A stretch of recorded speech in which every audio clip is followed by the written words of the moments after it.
Good morning, guys. Ayan, binibidyoan ko si Milo. Kasi siya, nakasuot siya ng pantulog niya. Kagigising lang yan, guys.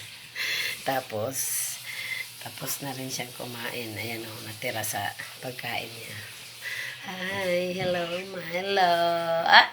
Inaantok pa. Inaantok pa po si Milo.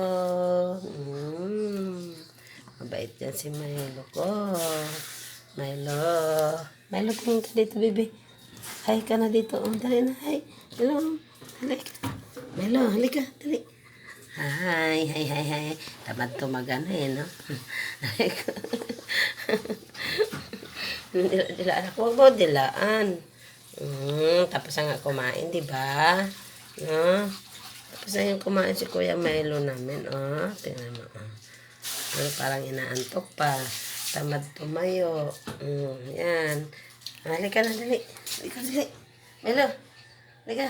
Ano? Ang cute-cute ng mga Milo. Tingnan nyo, guys. Oh. Cute-cute yan, oh. Katatapos lang kasi niya kumain. Kaya, mabigat yung katawan niya, oh. Hindi makatayo. Milo, bebe. Yan po si Milo pagkatapos kumain. Gusto niya, nagpapahinga lang muna. Di ba, bebe, na? Uhay ka na, dali. Hello. Uy, Milo. Bye, guys.